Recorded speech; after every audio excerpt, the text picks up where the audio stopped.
జై వాసవి, జై జై వాసవి. జోహార్ మహాత్మా గాంధీ. అమర్ రహే అమర్జీ పొట్టి శ్రీరాములు గారు. నేను మీ పేరకొన నాగాంజనేయులు, అమరజీవి శ్రీ పొట్టి శ్రీరాముల అభిమాన సంఘం ఒంగోలు.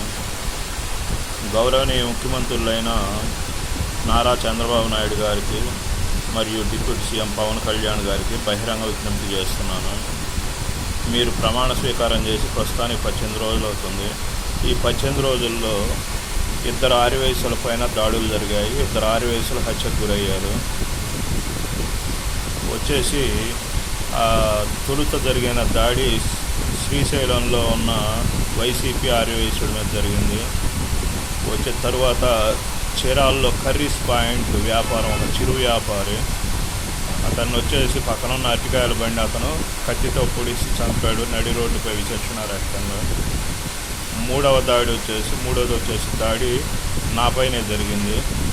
అది కూడా మీ ఒంగోలు ఎమ్మెల్యే వచ్చేసి తెలుగు యువత అధ్యక్షుడు బోడేపూడి శివప్రసాద్ మరియు 5 టీడీపీ వాణిజ్య విభాగం సభ్యులను పంపించి దాడి చేయించారు.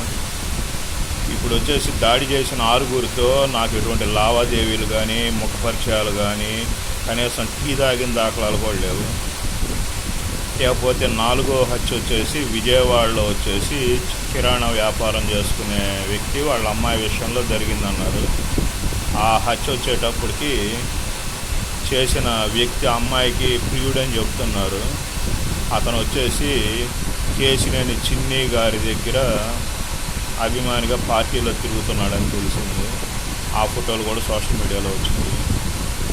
ప్రస్తుతం చంద్రబాబు నాయుడు గారిని మిమ్మల్ని కోరేది ఏంటంటే, మీరు ఎన్నికలకు ముందు వచ్చేసి ఆర్యవైశ్యులకు అండగా ఉంటాం, ఆర్యవైశ్యులు ఒక్కళ్ళ నుంచి రూపాయి ఎదురు చూడరు, చారిటీగా పని చేస్తారు, చారిటీ కోసమే విలువలు ఇస్తారని చెప్పారు. అలాగే ఆర్యవైశ్యులకు చిరు వ్యాపారులకు అన్ని వేళ అండగా ఉంటామని హామీ ఇచ్చారు. మీరు ఇచ్చిన మాట మీద నిలబడతారనే నమ్మకంతో మిమ్మల్ని బహిరంగంగా విజ్ఞప్తి చేస్తున్నాను. ఆడ హత్యకు గురై చనిపోయిన 2 కుటుంబాలకు చేరే 10 లక్షలు వాళ్ళ కుటుంబాలకు వచ్చేసి ఎక్స్గ్రేషియా ప్రకటించాలని, చీరాల అతనికి వచ్చేసి కనీసం సొంత ఇల్లు కూడా లేదు, అతనికి వచ్చేసి ఇంటి స్థలం కేటాయించాలని, విజయవాడలో అతనికి కూడా ఇంటి స్థలం లేనట్టయితే ఇంటి స్థలం కేటాయించాలని బహిరంగ కోరుతున్నాను. అదేవిధంగా నా పైన దాడి చేశారని చెప్పా కదా, నా పైన దాడి చేస్తే నేను వచ్చేసి ఆ దాడి చేసిన వారిలో వచ్చేసి కొంచెం 5 ఆర్యవైశ్యులు ఉన్నారని నేను సిగ్గుపడి కంప్లైంట్ కూడా ఇవ్వలేదు. వాస్తవంగా జరిగిన దాడి భయంకరంగా చేశారు వాళ్ళు. నాకు తెలిసి ఆర్యవైశ్యులు ఎక్కడ దాడి చేసిన సంఘటన జరగలేదు. ఈ ఒంగోలులో మొదటిసారి జరిగింది. అది కూడా ఏంటంటే ఆర్యవైశ్య సేవా సంస్థలను దౌర్జన్యంగా ఆక్రమించుకునే సంఘటనలో నేను ప్రశ్నించటము, అదే టైంలో దానికి తోడు గడిచిన 2019లో అప్పుడంటే ఒక నెల రోజులే అతనికి వ్యతిరేకంగా పోరాటం చేశాను. ఇప్పుడు 1 సంవత్సరం నుంచి మీ ఒంగోలు ఎమ్మెల్యేకు వ్యతిరేకంగా పోరాటం చేస్తున్నాను. నేను అంతకుముందు ఇది టీడీపీకే చేసినప్పటికీ చేసి అతని వల్ల మోసపోవటం వల్ల చేయాల్సి వచ్చింది.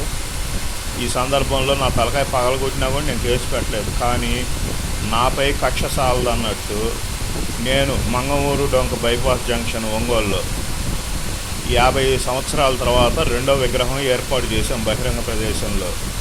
ఆ విగ్రహాన్ని బాలినేని శ్రీనివాసరెడ్డి గారు ఆవిష్కరించారు. అది కూడా 2 సంవత్సరాల పోరాటం తర్వాత ఆయన చేశారనే ఉద్దేశంతో వచ్చేసి ఆ విగ్రహానికి వచ్చేసి విగ్రహం కనపడకుండా 6వ తేదీ నుంచి ఫ్లెక్సీలు అడ్డంగా కట్టి మూసేస్తున్నారు, అదేదో పరదాలు అన్నట్టు. తర్వాత వచ్చేసి మేము వచ్చేసి అదే విషయాన్ని వాళ్ళ పిఏ దృష్టికి తీసుకెళ్ళాం వాట్సాప్ మెసేజ్ ద్వారా. తీసుకెళ్తే మరుసటి రోజు వచ్చేసి ఆ విగ్రహం దగ్గర ఉన్న లైట్ వైర్లు కట్ చేశారు. రీసెంట్గా వచ్చేసి 4 రోజుల క్రితం అంటే బుధవారం నాపై దాడి జరిగింది కదా, దాడి జరిగిన తర్వాత అంతటితో ఊరుకోక మళ్ళీ శుక్రవారం వచ్చేసి దానికి ఉన్న స్టీల్ రైలింగ్స్ అంటే మెట్లకు కింద అంటే ఎక్కువ మంది నిలబడడానికి ఉన్న వాటిని ఒక పక్క పిల్లర్ని వచ్చేసి సుత్తితోనో దేనితోనో పగలగొట్టారు. మళ్ళీ ఈరోజు మళ్ళీ ఫ్లెక్సీని అడ్డంగా పెట్టారు. ఇప్పుడు వచ్చేసి నా మీద కోపంతో పొట్టి శ్రీరాములు గారి మీద వచ్చేసి కక్షసపూరిత సాధింపులు చేయడం అనేది ఇది కరెక్ట్ కాదనుకుంటున్నాను. ఎందుకంటే పొట్టి శ్రీరాములు గారు మన తెలుగు వారి కోసం 58 రోజులు నిరాహార దీక్ష చేసి ప్రాణత్యాగం చేశారు. ఆ టయానికి మీరు చంద్రబాబు నాయుడు గారైన మీకు 2 సంవత్సరాల వయసు, పవన్ కళ్యాణ్ గారు ఆయన చనిపోయిన 16 సంవత్సరాల తర్వాత పుట్టారు. నేను కానీ మీ ఒంగోలు ఎమ్మెల్యే కానీ అప్పటికి పుట్టలేదు. మాకు ఆయనకి దాదాపు చనిపోవటానికే 30 సంవత్సరాలు తేడా ఉంది. అంతటి మహానుభావుడు ఇప్పుడు ఈ రోజున ఈయన గెలిచాడంటే ఓకే, పెద్ద మనగాడే అనుకుంటాం, తోపు అనుకుంటాము. మళ్ళీ 5 సంవత్సరాల తర్వాత మళ్ళీ ఎలక్షన్లు ఉంటాయి కదా, అప్పుడు కూడా గెలవాలి కదా. వచ్చేసి ఆయన తెలుగు జాతి కోసం ప్రాణత్యాగం చేసిన ఆయన మీద విగ్రహానికి కక్ష సాధింపులు చేయడం అనేది కరెక్ట్ కాదనుకుంటున్నాను. ఈ విషయం మళ్ళీ నేను వచ్చేసి డైరెక్ట్ ఆయన అడిగితే మళ్ళీ ఇంకోసారి చంపేస్తాడో లేకపోతే ఏం చేస్తాడో తెలియదు. అందువల్ల వచ్చేసి మీ ముఖ్యమంత్రి స్థాయిలో ఉన్న మిమ్మల్ని మరీ విజ్ఞప్తి చేస్తున్నాను. మీ ఎమ్మెల్యే గారికి తెలియజేయండి, పొట్టి శ్రీరాములు గారి విగ్రహం మీద కక్ష సాధింపు వద్దని. అలాగే వచ్చేసి మీరు కూడా ఆర్యవైశ్యుల పైన దయ చూపండి. అంటే మీ సొంత డబ్బులు ఇవ్వమని నేను అడగను. మా ఆర్యవైశ్యులు కూడా పన్నులు కడుతున్నారు, ప్రజలుగా ఉన్నారు కాబట్టి ఆ వచ్చిన ప్రజా విధానంలో వచ్చేసి వాళ్ళకి ఓట్లు ఉన్నాయి, వాళ్ళు మనుషులే, వాళ్ళు కూడా 8% ఓటింగ్ ఉంది కాబట్టి ఇబ్బంది పడే ఆర్యవైశ్యులకు ఎక్స్గ్రేషియా ఇవ్వండి. దీనికి స్వీకారం చుడితే మీకే చరిత్రలో మంచి పేరు వస్తుందని చెప్పి మీకు విజ్ఞప్తి చేస్తున్నాను. మీ పేర్కొన్న నాగాంజనేయులు, వ్యవస్థాపక అధ్యక్షులు, అమరజీవి శ్రీ పొట్టి శ్రీరాములు అభిమాన సంఘం ఒంగోలు.